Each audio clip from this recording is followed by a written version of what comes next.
It's back, baby. Well, at least the tiniest sliver of college football week 0, if you will, where, that Florida State team that got ripped off. They didn't make it to the playoffs last year.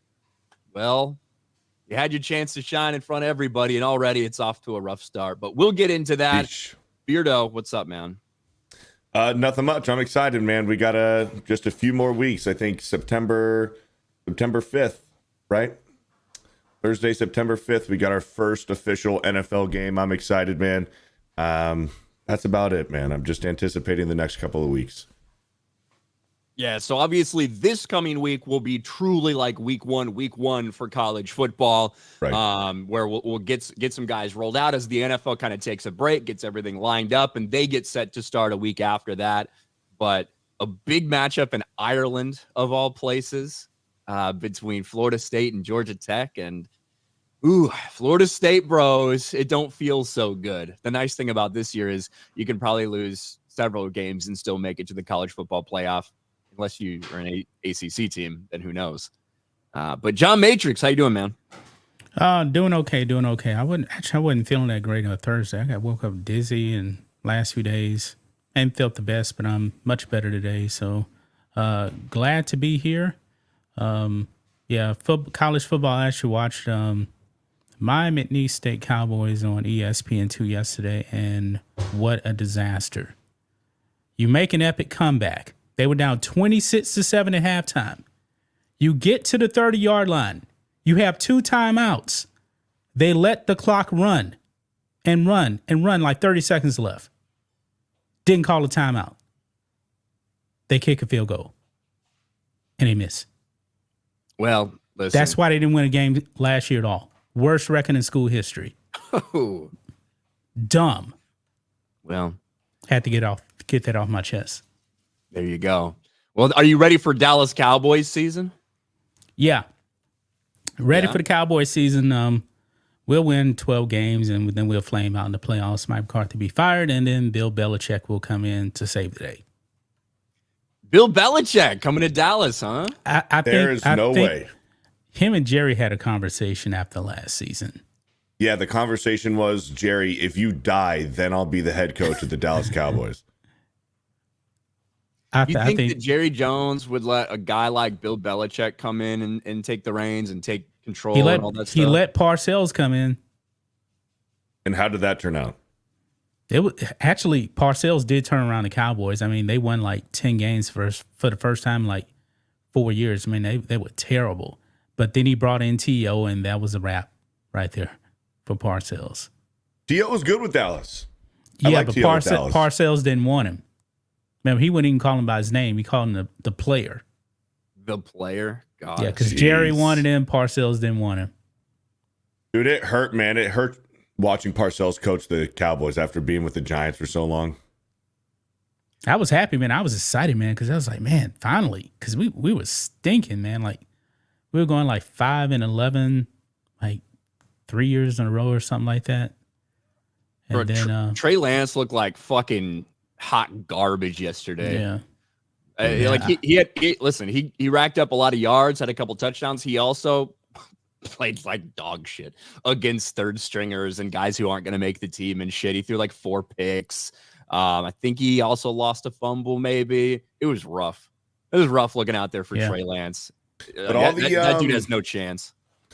All the first round draft pick quarterbacks, except for JJ McCarthy because of injury, but all the first round quarterbacks are starting week 1, right? Have we got a definitive Drake May answer on that yet? Oh, that's true. That's true. I'm assuming Jacoby Brissett will probably start week 1, but I don't think we have a definitive answer out of the Patriots. But yeah, you're right. I think that's the only one. But Jaden Daniels, obviously Caleb Williams, and Bo Nix, they're all getting the nod week 1. Yeah, and the Caleb Williams one, that's kind of a no-brainer. With what the Bears have and who they have on their roster and stuff like that. That was clear from the moment they announced the pick that Caleb would be the starting quarterback going forward. The Bo Nix one, more interesting. Penix not starting. That's true. I forgot about Michael Penix. I think everybody forgot Michael Penix was a first-round draft pick. Mm-hmm.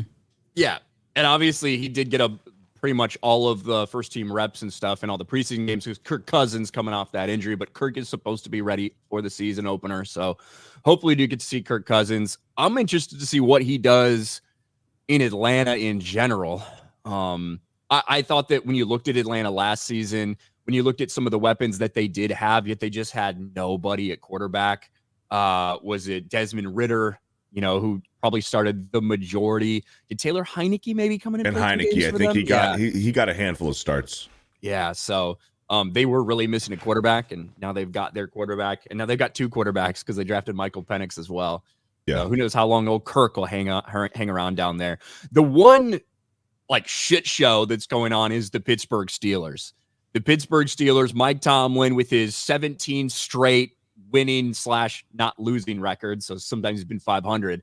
That could end this year, and it might need to end for the Steelers to actually get a quarterback for the future. They went out, they got Russell Wilson, who the Broncos are paying like $37 million just to not be on their team. They also went out and traded for Justin Fields from the Chicago Bears. I don't know if many people expected that to be a real competition, but it has turned into a real competition. And I mean, right now it's pick your poison for the Pittsburgh Steelers and for Mike Tomlin. And after, a couple looks at these guys in these preseason games, they just had their final preseason game against Detroit yesterday. I don't know. Who do you start? Who would you start, John, if you are the Pittsburgh Steelers, you're Mike Tomlin, who do you start at quarterback, Justin Fields or Russell Wilson? I think that Russell Wilson is going to start the season. He's not finishing the season. I think probably within 3-4 games, you're going to see Justin Fields. Not excited about Justin Fields either, but Russell Wilson, he's just not the guy, man. I mean, he was disastrous with the Broncos that first season. Yeah, he bounced back the second season somewhat, but he's just not that guy, man. He's not really much without Pete Carroll. I mean, it's just that simple. So I can see Justin Fields becoming the starter the rest of the way after that. What do you think, Beardo? Yeah, it's going to be Russell Wilson week 1. But the Steelers, I mean, they have weapons. They have Pickens, and then they also have, don't forget about Najee Harris. Yeah, he's kind of fallen off a little bit the past few seasons, but that could have just been, lack of talent in the quarterback position. So we'll see with the Steelers. I do think Russell Wilson will start the majority of the season. And who knows? He could shock us all. His stats, I seen this graphic. Russell Wilson's stats in 2023 were better than Aaron Rodgers' stats in his last year with Green Bay. But who knows, man? Russell Wilson, it's entirely possible for Russell Wilson to shock us all. I don't think that's going to happen, but it could. I think Justin Fields is hot fucking garbage, and I think Russell Wilson, he's slightly better. So we'll see. He could shock us all. But Russell Wilson's going to play the majority of the snaps this year for the Steelers. I will also say that I believe that last season in Green Bay is the season that Aaron Rodgers played half of it with a broken thumb on his throwing hand. So there is that also to consider. Russell Wilson was not nearly as bad last year as he was his first year in Denver.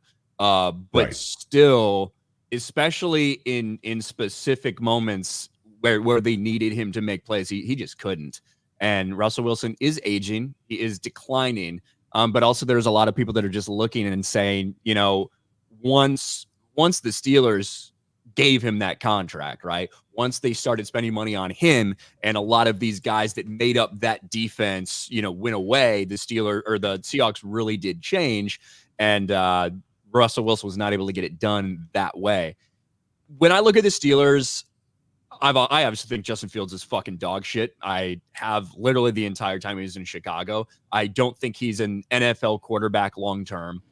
But when I look at the Steelers and the struggles they are having at offensive line so far in the preseason, I wouldn't be surprised, like John, if a couple games in and Russell Wilson is 1-3, 2-4, like whatever, if they do just try to make a change. Because Justin Fields is one thing. He is very mobile. He's elusive. He can make plays with his legs. And if you're having struggles protecting a guy, you might want to have somebody that can do something with broken plays. Maybe they do try that with Justin Fields a little bit later on. But I would absolutely bet that 100% Russell Wilson, in all likelihood, is going to be the starter. I can't believe Russell Wilson's going to be 36 in November. He's getting up there. How old is Dak? Dak's close. Dak is 30. Dak ain't. Yeah, Dak is just 30, I believe. He seems like he's been there for a while. Yeah, it seems like it definitely seems like he's been there a while. But I think Dak is only 30. He's 31. John Edward Kruger, Ryan, you're just saying that as a Bears fan.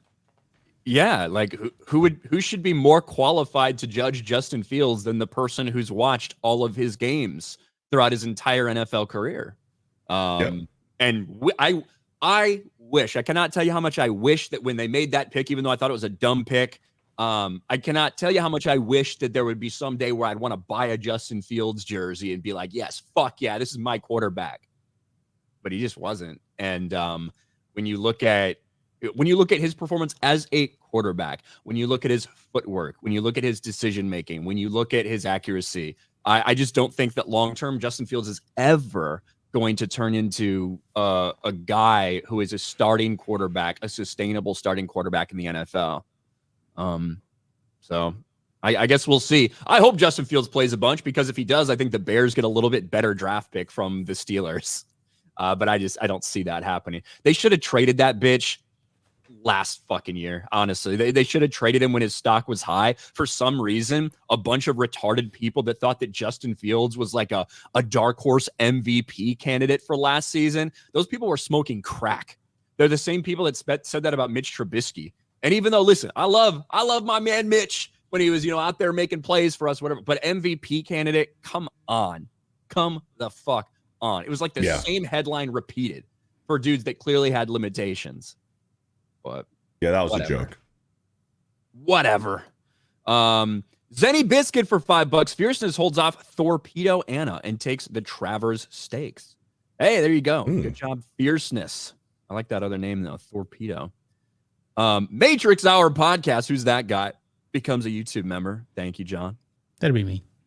Nandy O for $1.99. Layden Ryan. Yeah, we are a little bit late. Mike Hill for member for 42 months. Florida Tech is overrated, getting beat by Georgia Tech.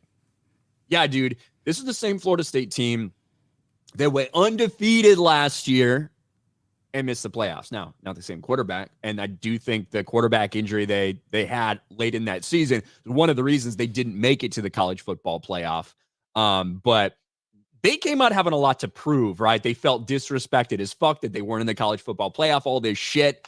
And they go out there and they let Georgia Tech beat them on a last-second field goal with all of College Game Day there in Dublin, Ireland, and all this stuff, all this hype. And not the best performance from Florida State against Georgia. Did you guys catch that game at all? I didn't watch it. No, I was out. I was out yesterday. Sorry, I didn't watch it. Yeah, that's all right. But yeah, it is the start of college football, however, and college football is going to be very different this season, with the expanded college football playoffs, 12 teams now, winning your conference doesn't mean shit. Yeah. It just doesn't.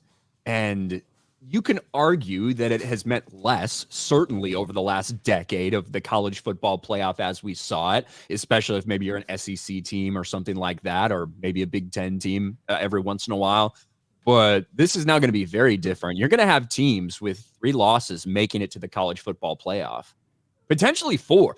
Listen, I've been playing NCAA football 2025, and in my first season, Ohio State had 4 regular season losses, slid in at 11 in the college football playoff, and ended up making it to the national championship game where I fucking wrecked their asses. But still, and obviously that's a video game, but we could see situations like that. That's right. The playoffs got expanded. The expansion starts this season. How many teams is it? 12. I think it's 12, yeah. 12? Okay. So that's going to change things. It's going to change people's approach. It's going to mean that games like this for Florida State, which could normally be devastating to a team, aren't going to mean nearly as much. it means your conference schedule as a whole isn't going to mean as much. Yeah. Winning your conference isn't going to mean as much. Yeah. And it is if people from the 90s, looked at the current state of college football, it's kind of unrecognizable between NIL, between transfer portals, between now it doesn't, a regular season loss, it really ain't that big of a deal as long as you got good enough strength of schedule and you're in a good conference. It's kind of crazy. I think it definitely affects the SEC championship. That used to be like a make or break. That's why Georgia didn't even make the playoffs last year, because they lost to Alabama. Yeah, and I think that – go ahead. Well, yeah, I mean, and this year, the SEC and the Big Ten are going to look entirely different. A lot of conferences are going to look very different this year. Yes. Having the Big Ten spanning coast to coast, literally. You've got Rutgers and Maryland over there that were fairly recent additions to the Big Ten. And now you've got Oregon, Washington, USC, UCLA, all part of the Big Ten. It's a completely and totally changed landscape. And then as well, you've got some players like Texas officially joining the SEC, stuff like that. It's different. It's different. And you're going to end up seeing, let's look at the rankings right now. Let me pull up the rankings and show you guys. Let's pop this over here. Here. Now, obviously, this is just preseason rankings, so whatever, right? But take the top 12, right? This is what we're potentially looking at. If 12 teams make the college football playoff, just look at what this could end up being. Georgia, Ohio State, Oregon, Texas, Alabama, Ole Miss, Notre Dame, fuck Notre Dame, Penn State, Michigan, Florida State, well, we'll see after this, Missouri, Utah. So you would have, 1, 2, 3, 4, 5 SEC teams are currently sitting in the top 12. For Big Ten, you've got 1, 2, because Oregon's part of the Big Ten now. So yep. 1, 2, 3, 4 teams from the Big Ten potentially making the college football playoff. That's wild. Yep. Yeah. It's going to be crazy, man, especially seeing those West Coast teams with their traveling all the way to the East Coast for at least half of their schedule. It's going to be crazy to see how these kids handle it. Well, I believe I said it last season, that you're going to start seeing probably in the future just like 2 super conferences. Pretty much. That's probably where it's going to end up being. Almost like an AFC, NFC kind of thing. You're probably going to see that in college football now, because college football now is really turned into professional football light now. Yeah, with different players changing teams and like the transfer portal and stuff like that. Even last year, obviously, Bo Nix and Penix, who are, both highly, they got drafted in the NFL draft, but both of them were transfer portal guys. Both of them had played like 5 or 6 years if you had that COVID year on top of it and shit. But yeah, let's look at the Big 12 now looks completely different. As some of the biggest, most iconic players in Big 12, like teams in Big 12 history, are just gone now. Let me share my screen again. I didn't plan on talking about too much of this stuff, but this is now the current setup for the Big 12. Arizona State, Arizona, BYU, Baylor, Cincinnati, Colorado, Houston, Iowa, Kansas State, Oklahoma State, Horned Frogs, Raiders, UCF, Utah, and West Virginia. Whereas some of the historically big players that used to be there, such as Oklahoma and Texas, are now in the SEC. So Big 12, who the fuck cares about the Big 12 at this point?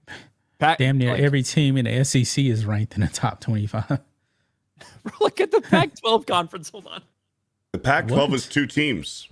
Yeah, this is the current Pac-12 conference, because 2 everybody teams. went to different places. How The can you Big even play Ten a has conference? 20 teams in it. You can't even play a conference schedule. how much longer are they going to call it the Big Ten? It's such an iconic name. But 1, 2, 3, 4, 5, 6, 7, 8, 9, 10, 11, 12, 13, 14, 15, 16, 17, 18 teams in the Big Ten. That's why I said you're going to have 2 super conferences in the future. Fuck, man. College football is so different, but it is. I am excited for it, though. I'm excited for college football season. All right. Health Minister of Belgium for 2. I'd make a better GM than Leatherface Jerry Jones. What do you think about that? Anyone would. Yeah, Jerry can draft, though. Jerry has drafted, but the thing is, it's the other stuff. Yeah, everything else that comes with being a GM, like all the people that aren't like big splash name players. That's what you're talking about.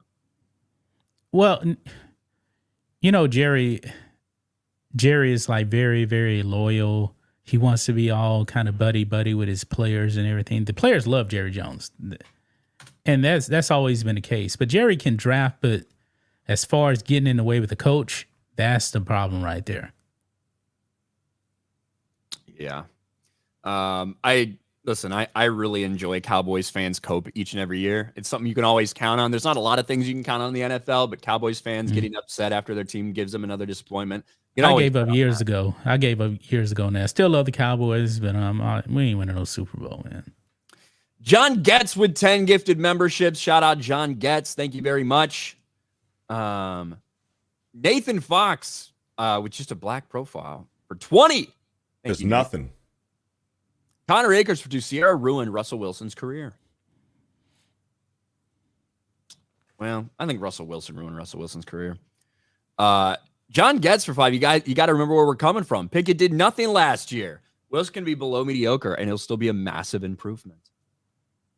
See, we will see, John. Steelers D's underrated considering how much they have to be on the field every game with that shit offense last year. Had to be gassed by halftime. That's a good point. Our man Dom H. What's up, Dom? 5 gifted memberships. Thank you, Dom. Mike Hill just play the Pac-12 championship first game of the season. I suppose they could. You might as well. What if they just played? What if they just played every single game against each other? That's the schedule going forward. They play every game, 10 games, just alternating back and forth. But, all right. I did want to talk a little bit about, obviously, got Donald Trump in the thumbnail for a reason, because there's some people got triggered by Donald Trump. One, we saw some Raiders players. Some Vegas Raiders players, including Max Crosby, including the starting quarterback for the Vegas Raiders, Gardner Minshew, took a picture with Trump while he was at Trump Tower in Las Vegas. And holy fuck, people lost their minds over this. Like, over a picture. When we just came off a DNC where Steph Curry gives this cringe video message endorsing Kamala Harris for president at the DNC, at a political event where Steve Kerr goes up there and gives a speech. The idea that maybe some people, not everybody is going to vote for Kamala Harris, not every athlete might, and they go and they take a picture with Donald Trump and they get attacked relentlessly especially by these retarded Raiders fans who had a problem with it. But that and the Brittany Mahomes story, which Brittany Mahomes, not even an athlete, the wife of an athlete. And let's be fair, we've roasted Brittany Mahomes plenty over the past couple years for just some of the kind of cringe behavior with Patrick Mahomes' brother and kind of some annoying stuff or whatever. But this is the wife of an athlete who liked a post from Donald Trump's Instagram, as well as a million other people. And she was getting raked over the coals for this. And it's just so wild, this double standard that exists, that if you might support the Republican candidate for president, that you have to keep your mouth shut or face massive backlash. Whereas if you're a leftist, you can go out there, you can show for Biden, you can show for Harris, you can do all this stuff. And it's expected, and the mainstream media applauds it. On the other side, it's a completely different story. Yeah, it's hypocrisy. It's absolute bullshit. And we've seen other NFL players take pictures with Trump that we know are Trump fans. Just look at Nick Bosa and Joe Burrow at the UFC a few months ago, were shaking hands with Donald Trump, taking pictures with him. We know that that Nick Bosa is a Trump supporter, but we're kind of like, oh, Joe Burrow likes Trump too. I mean, dude, Trump is you do have to also think, for a lot of people, if like somebody like Donald Trump is there, a former president of the United States, even if you're not like super political, or even if you're like not necessarily going to support him, maybe you think the other direction, if you're taking a picture with the guy, that doesn't necessarily mean that you automatically endorse every single thing either. Right. You know, you're at a fucking UFC event and one of the most iconic people in the world walks up to you. Even if you're not going to vote for him, you might not despise the guy or whatever. You might think one thing or the other. But to get put in this box and get attacked because of that is kind of insane. But sorry I interrupted, but go ahead, Beard. No, you're good. Now, and then with Brittany Mahomes, like, yeah, she liked a single fucking picture. She liked to say, I think it was an Instagram post or something, and she just liked it. And then you have all these Swifties come out. It's like, how could you be friends with Taylor Swift and like and support Donald Trump? What do you think Taylor Swift is going to think about this? Is she still going to want to be friends with you? Props to Brittany Mahomes that she didn't put out an apology. She doubled down and says, a lot of you guys are being fucking weird. Like, she called them weirdos. Like, who gives a fuck? Like, who gives a fuck what she thinks? Patrick Mahomes didn't say anything, at least I don't think. But no, actually, he will. And I think he probably won't. Yeah. And I think it's a good idea for him not to. Yeah. I have a lot of respect for people who aren't sitting there and trying to make everything political and just focus on football. Yeah, that is becoming increasingly rare in the current state of kind of what's going on in sports. But go ahead, John. Here's the thing, man. I mean, meeting the president didn't used to be political. Yeah. It became political when Trump got in office. Then the woke NBA said, nah, we ain't going to the White House. And they haven't been back since with Trump in the White House. But if Trump actually gets back into the White House, are they actually going to go when he's back in office next 4 years? I don't know. But when it comes to Brittany Mahomes and Patrick Mahomes, I said this before, man. They are from Tyler, Texas, Smith County, which is extremely red and conservative. So if she actually likes that post from Donald Trump, that wouldn't be a surprise whatsoever. I mean, that area is super red where Mahomes is actually from. So I wouldn't be surprised. But I find it interesting that those lefties really don't respect anybody's political opinions. Now, the post that she liked was like Trump's agenda, like to secure the border, take out inflation, that kind of thing right there. They didn't like that. And they got triggered by that one little thing. Maybe they're okay with paying $10 for ads. I don't know. It's just, I feel like a lot of people miss the context sometimes that half of the country around that, right, supports Donald Trump. Half the people in the country. So the idea that you would get so offended and triggered that the wife of an athlete would like a post in support of Trump is insane. Because you walk by 10 people on the street, depending on where you are, obviously, there's a chance that 5 of them support Donald Trump. You walk into your office, and there's a chance half those people probably support Donald Trump. And I don't really know when this all changed. It happened in the last decade or so when all of this changed. Trump really did change everything. But I really would wish that we'd get back to the place where, you know, Michael Jordan, Republicans buy sneakers too type of attitude. Right. And obviously Michael Jordan's made some political statements or donations or things like that in the aftermath. But especially while you're an active player, I miss when it was not commonplace to know what athletes' political viewpoints were. And all we were worried about was what was going on the court. But that's not the time frame we're in anymore. Yep. It is hypocrisy, though, man. It's hypocrisy. Like you'll get all these athletes from whatever sports league they're in. If they support the Dems, nothing. They get celebrated. But if they dare even just like a post from Donald Trump, man, it's the end of the world for them. It's crazy, man. The thing about it in sports, for the most part, the superstar athletes are lefties. The ones that are actively, conservatives, they're not great athletes. Like Jonathan Isaac, he's not a great NBA player. Aaron Rodgers. Aaron Rodgers. I don't know if Aaron RFK. Rodgers is like. I wouldn't consider Aaron Rodgers like a massive Trump supporter or something. No, I wouldn't do that. Maybe he's going to vote Trump now that RFK. I don't know if I would call Aaron Rodgers a conservative at all. I might call him an anti-authoritarian. Yeah, he's anti-establishment, libertarian like space and stuff like that. I don't know if I would call him conservative. Yeah, I don't know about Aaron Rodgers being conservative. You know, but like Harrison Butker, I mean, he's definitely a Christian conservative, but he's a kicker, so he doesn't have that kind of pull and influence. And they're still trying to cancel him. Are you saying that? Let's see. Are you saying that a lot of superstar athletes happen to be black and not support Donald Trump? Is that what you're saying, John? I'll tell you this, man. Did you guys see that Elon Musk post calling out the hypocrisy of Oprah? Oprah, great friends of Donald Trump before he ran for president. Donald Trump saying the same thing he was saying now on her show 35 years ago, and she loved it. But now, oh no, I got to go to the DNC and spew Orange Man bad. These people are hypocrites, man. They truly don't believe in what they're saying. They just got that NPC download. Yeah, it's pretty sad. You know what else is pretty sad? Angel Reese fans.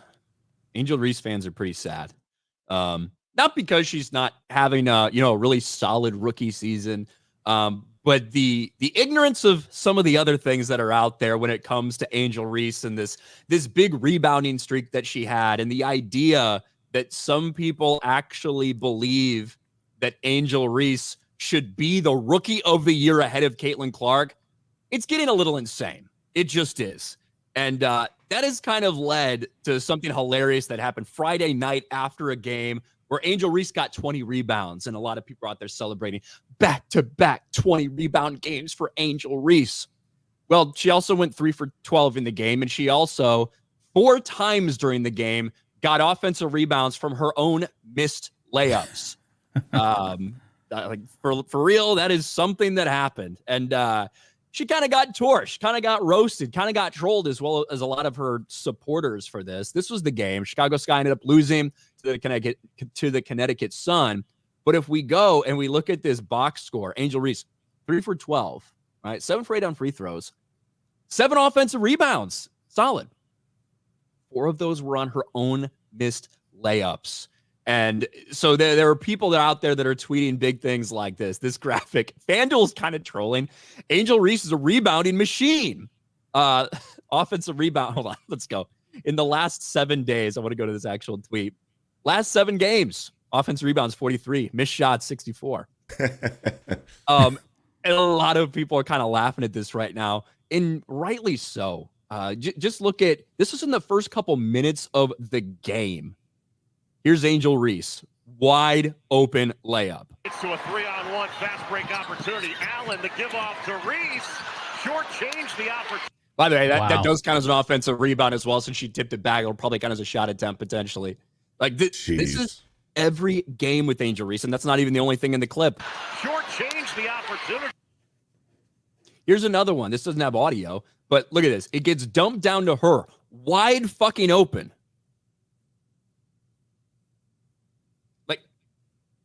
What is this? How are you a big? You are a forward, and she's missing layups. She's shooting like 30% from inside 5 feet. I remember when I played basketball, if you were missing layups, you weren't playing. You were doing push-ups. The rule was no missed layups. That's like the easiest. This is how she's getting fucking rebounds, by the way. This is why her rebounding numbers are so impressive. She's missing bunnies. She's missing bunnies at the basket consistently and getting her own rebounds. Right? And when you look at the WNBA in general, field goal percentage just is not as solid as it typically is in the NBA. Caitlin Clark right now shooting around 41%, somewhere around there. Certainly a lot of her shots are from the 3-point line. Yeah. But there's no excuse for her to be shooting better than the one who should be challenging her for Rookie of the Year, Angel Reese, who shoots worse. She shoots worse from inside 5 feet than Caitlin Clark shoots from the 3-point line. Like, what? This is embarrassing. And it's still getting all turned into this racial bullshit, right? Like, look at this. Chris Williamson, The way some of y'all shit on Angel Reese when she shattered the expectations year one got to be a disease. She's not above criticism, but the clowning / jokes is very disingenuous, and some of it's rooted in anti-blackness. What does this have to do with race? This has nothing to do with race. You know who's also getting like roasted a little bit in this process? People like Diana Taurasi, right? Who spoke out about her, who said she wasn't going to do anything in the WNBA. And then Caitlin Clark has embarrassed Diana Taurasi so far in all of their appearances together, or in all of their games against each other. I did see this that I liked. I'm so sick and tired of this Angel Reese shit, man. She's a terrible offensive player that has been overvalued because of her transcendent ability to rebound the basketball. When people criticize her for that, it's because her true value doesn't stack up to other players as some would make it seem. Making it a race thing is super frustrating because if you focus on the game, not idiot racists who don't know ball in the first place, this isn't crazy. This ain't saying she'll never improve, but I'm focusing on what we see now. And there's things to criticize Caitlin Clark too as well. She has the most turnovers of anybody right now in the WNBA. She's also handling the ball a lot, but that is a real thing you can criticize Caitlin Clark for. The idea that no one should say anything about Angel Reese when she's shooting so shitty is just wild. It really is. I want to go and look at her overall numbers. Yeah, Angel Reese, as a big, is shooting 39% from the field this year. 39%. That should be, if you are big and you are missing bunnies like that on a consistent basis, a lot of teams would take you out. Like, you wouldn't be getting as much playing time. If your teammates are setting you up like that, you're getting these easy looks and you're just, pathetic attempts at layups. And you know what? I bet Angel Reese would cook me in one-on-one. I'm sure she would. She's taller than me. I'm sure she's better than me. But I'm just saying what we're looking at here in the WNBA. Like, come the fuck on. This is embarrassing. And for people to think that it's above reproach or that she should be the rookie of the year ahead of Caitlin Clark, that's just wild, nonsensical bullshit. Caitlin Clark is arguably having the best rookie season of any player in WNBA history. That's where we're at. She's been on fire since after the Olympic break too. That rest did her well. Yeah, it did. Angel Reese been on fire too. 20 rebounds in back-to-back games. Of course, a lot of them on her own misses. So, I don't know, Ryan. I think you're cutting yourself short. I think you should give yourself some more credit, to be honest. We'll see. Listen, Angel Reese is what, like 6'4" or something? I ain't gonna lie, she'll kick my ass in basketball because I haven't shot a basketball in forever either. I got more range than her. I know that. She can't even shoot from inside 5 feet. Nobody guards her when she's beyond that. You guys got to think about man strength. That's true. She really gonna like? Listen, give me 2 months to get ready. Give me 2 months to fucking get in better shape and work out a little bit and get on the court. Maybe then I'll go one-on-one with Angel Reese. But I'm just saying, I'm not sitting there and saying like, I'm just a great athlete and everybody could do that. What I'm saying is let's judge it against professional athletes. That's pathetic. It's fucking a pathetic performance. And it's something we see continuously with Angel Reese. Yet she's hyped specifically by a lot of things that are, to be honest, a lot of it is rooted in racism against Caitlin Clark from the mainstream media and places like this. That's why they're trying to hype Angel Reese the way that they are. And it's just sad. Does Angel Reese have 2 lazy eyes? Maybe. Maybe that's why she's having issues. You think about that? Maybe that's why. Did you guys hear the inspiring story? Oh, actually, Beardy, you shared something earlier that I wanted to hit that I never did in the private chat. The Redskins, who are no longer the Redskins, but they are the Commanders now. They're actually going to build a real statue for Sean Taylor. And, I think that's right. Just the kind of impact that he had on that franchise as a whole and everything that's happened since then. They're building a statue to honor Sean Taylor. Problem is they tried this once already. Didn't go over very well. Do you guys remember that shit? Yep. I'm going to see if I can look up a picture of it, Beardo. Of the weird, creepy memorial that they did. That was just his helmet, a jersey, some gloves, and cleats. Yep. Oh, yes, here it is. It was very cheaply made, it looked like. They just threw it together. Yes, this was... Bro. It was all over the place. This was last year, right? I believe so. Yeah. This is it. They just put it on a mannequin, and there's everybody looking at it. But what the fuck is this? That was the memorial? All right. Sure. That's the memorial for Sean Taylor right there, ladies and gentlemen. Incredible. Like, what the fuck? I think we all anticipated when they said that they were going to do something for him, that it was going to be a statue. And then it gets revealed that it's this doesn't look like it's a memorial for somebody who passed away. This looks like something that would be in the Hall of Fame. Like, yeah, I've been to the NFL Hall of Fame. Like, you see a lot of stuff like that, but it's usually like, this jersey was worn the game that Peyton Manning broke through 55 touchdown passes. This jersey was worn by Joe Flacco in the Super Bowl. Like, that's the kind of thing you see. Like, with the Redskins, they're like, oh, yeah, here's the Sean Taylor Memorial.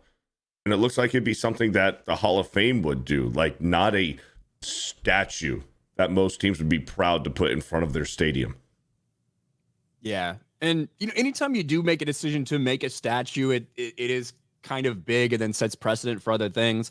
Obviously, it's not like Sean Taylor is some fucking Hall of Fame legend or something. He only played a couple years in the NFL. He was good when he played, though. Made 2 Pro Bowls, right? One of them, I think, after he had already passed away, got announced to the Pro Bowl. But, when shot by intruders in Miami, I think that's what happened.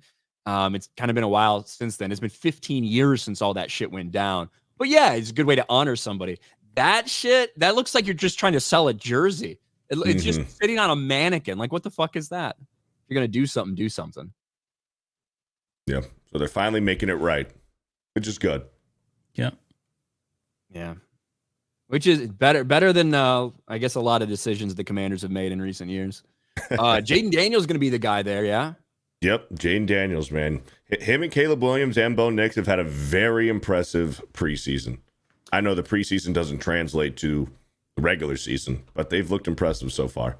I'm finally catching up on Hard Knocks, which I usually don't watch those when they release. I kind of just watch them all at once. So I'm finally catching up on Hard Knocks and watching some of Bears training camp and stuff like that. And I'm excited with the weapons they have surrounding Caleb Williams and what he can potentially do with it.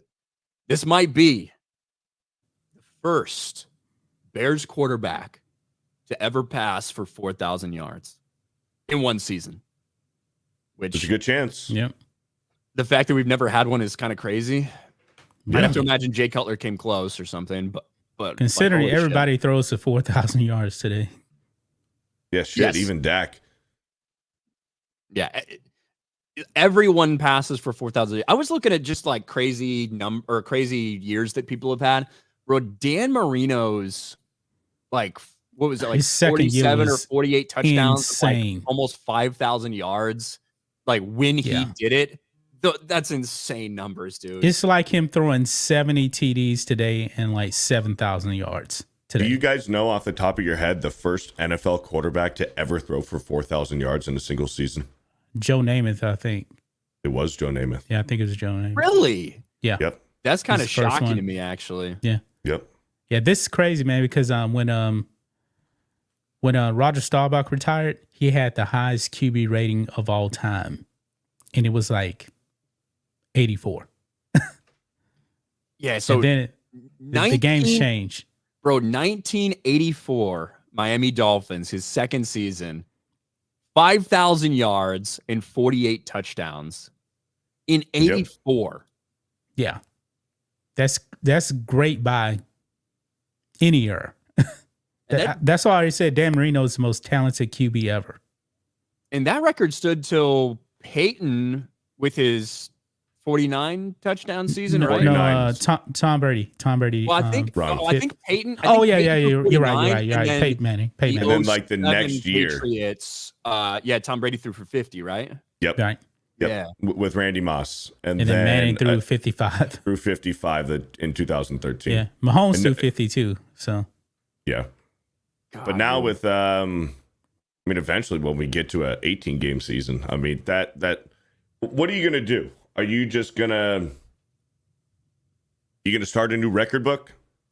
Well, we do have precedents for this because the NFL used to be fewer games. We had 14 game seasons for a while, and obviously The rushing record ends up getting broken and blah, blah, blah. That happens. In baseball, we didn't used to have 162 games. And, some of those records that were broken, home run records, things like that, were from players that played fewer games. So it is something that happens, and it takes a while to get used to it. But baseball has been in 162 games forever, it seems. Yeah, let's see. It has to be back to the 40s or the 50s, right? Switch to 162 games. Let's see. 1961. Okay, I know 154 to 162. Been a while. Which is basically very small. It is, but it's basically the equivalent of going from 16 games to 17 games. Right. When you look percentile wise. So, it definitely makes a difference, though. Dude, Aaron Judge has been out of his fucking mind. Aaron Judge has been playing insane. He had a slow start to the season, but now he's back on pace for. Let me actually look up these fucking numbers. Is he going like Sammy Sosa again, like back to back? Like, well, last year he was hurt, so. Well, I do think he's going to have. He's on pace to potentially hit for 60. Let me look at the old Yankees right here. Let's look up them Yankees. Yeah, so right now, let me just look at the batting numbers for Aaron Judge. 332 with 49 dingers and 119 RBI right now. That's wild. That's a full season. We still got what? 30 games left or something? Yeah, I mean, we got about a month left of baseball. So, yes, and the New York Yankees, Aaron Judge get up to a fairly slow start, but the last 90 games or something, he's been out of his mind. Absolutely out of his mind. And could be the first guy, other than the only two guys. Wait, did Bonds hit over 60 more than once? Was it just 73? Hit 72. I don't think he ever hit over 60. So Sammy Sosa and McGuire are the only two guys to ever have 2 60 home run seasons. But didn't Sammy Sosa do it like 3 times? I think hitting 60. He did it. I'm gonna look it up. He did it definitely twice, and I think he had another one in that stretch that was a 50+ year, and that was like the first time we'd ever seen 3 straight in a row with 50+ seasons. But where is? Yeah, I don't know if he did it 3 times or not. I thought he hit 100% like 3 times. Twice, what bothered me about Sosa, man, he struck out a lot. Yeah. Sammy Sosa. Aaron Judge strikes out a lot too. Yeah, he does. Sammy Sosa had 3 years over 60 home runs back to back. This dude went 66, 63, 50, then 64. God, dude. I mean, yeah, it's on steroids or whatever, but still, holy shit. Right. That's a fucking crazy run. Dude, when I was growing up, so that 1998 season is what got me into baseball. Well, baseball got back because people stopped watching it after that strike in 94. Right. But for me, though, even for me, every time we went camping as a kid, we'd bring along the radio and we'd listen to WGN and listen to the Cubs. Like the Cubs were just like part of my everyday life. And it was awesome. And I listened to them and I put on the radio and I was out there shooting hoops or playing wiffle ball or whatever. But that 98 season is what made me like get into baseball as a fanatic, right? And be looking at stat lines and looking at all these things all the time. Because I was 10 years old and my favorite team and my favorite player were involved with this crazy race with our rival, with McGuire and all this shit. So I will always remember that 98 season. I also went to, I don't know if it was in 2000, maybe 2001 when Sosa was still on that stretch. Rockies versus Cubs. And Sosa hit 3 bombs in a game that I got to see. A 3 home run game from Slam and Sammy. I'll never forget that either. All right, that was a weird tangent. But Health Minister of Belgium produced Steve Kerr cried when Acolyte Season 2 was canceled. Probably did.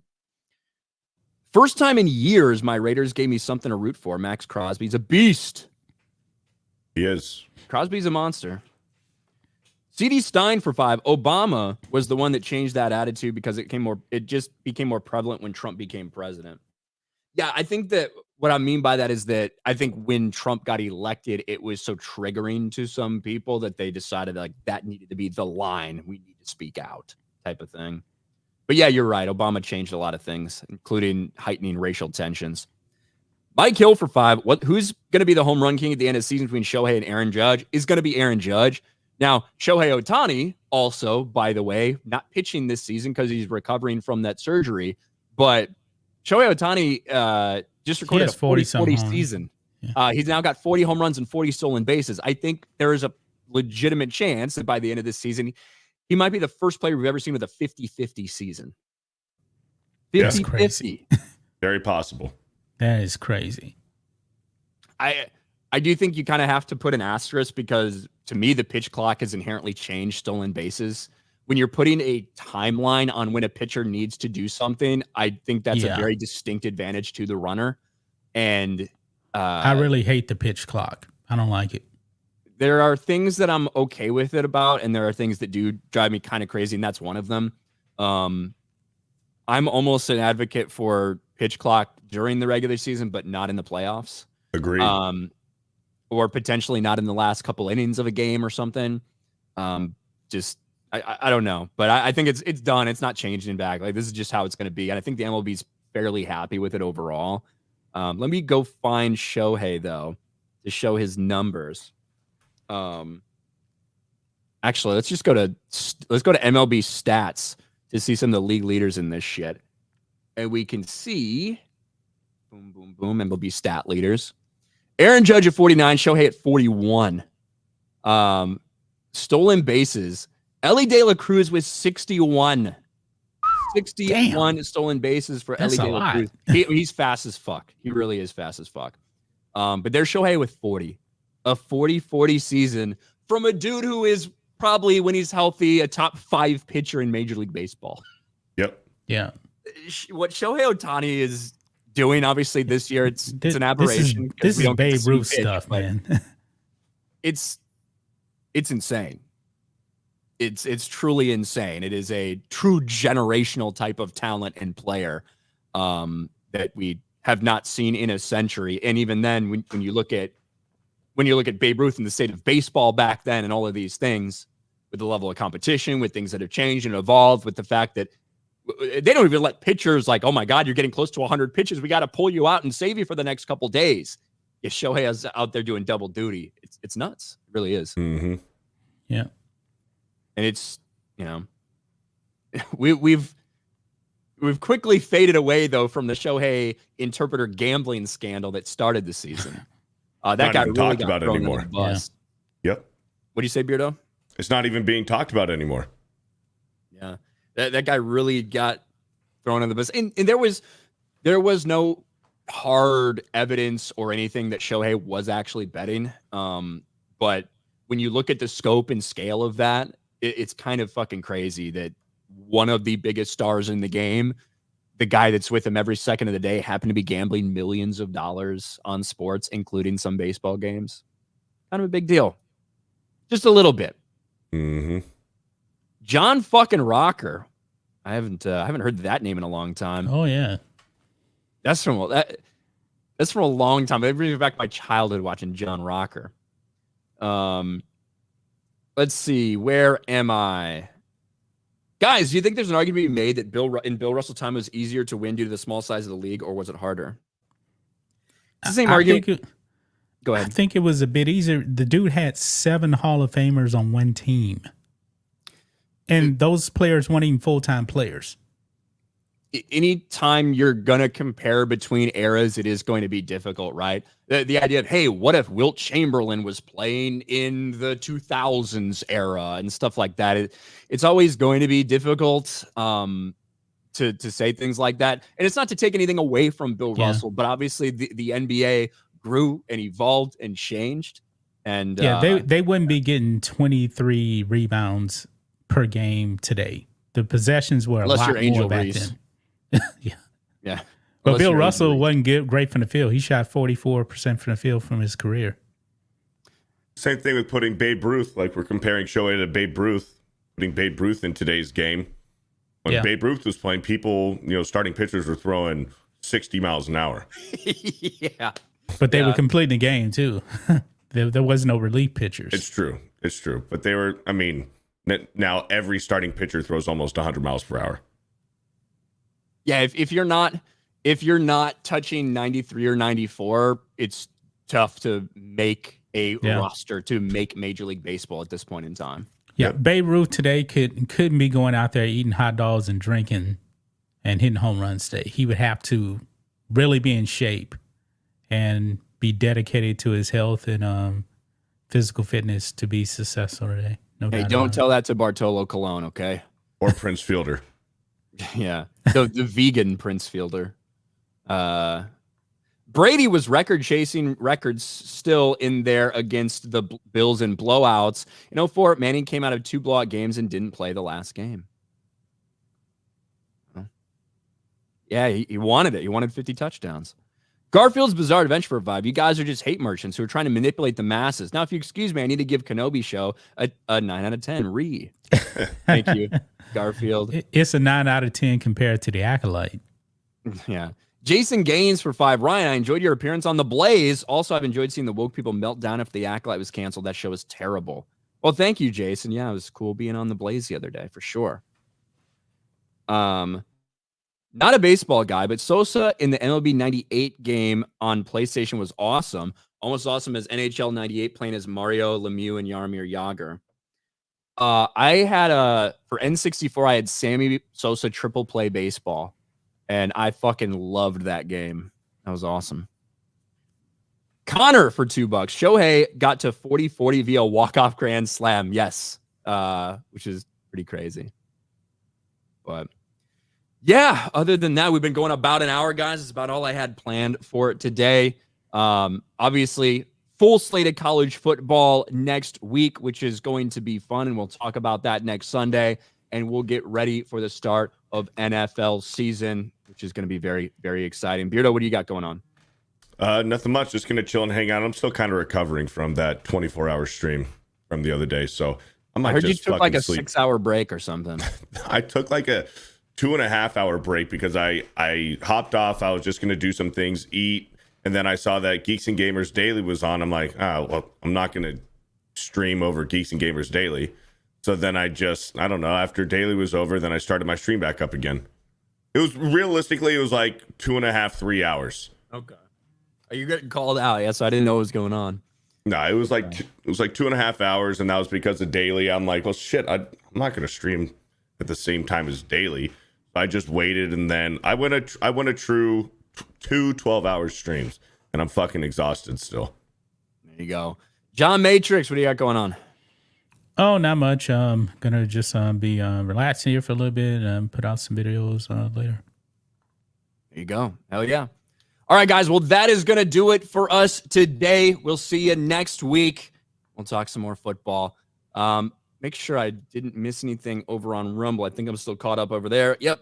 Shout out to the Rumble audience. We're closing in on 50,000 followers over on Sports Wars. By the way, Sports Wars, at least to my knowledge, is the biggest sports channel over on Rumble. We're even bigger than Barstool Sports. Hell yeah. Has a deal with Rumble, gets promoted by them constantly. So I'm sure they'll catch us eventually. But for right now, fuck off, Dave Portnoy. We got you beat over on Rumble, okay? All right, guys. We'll talk to you next week. Peace.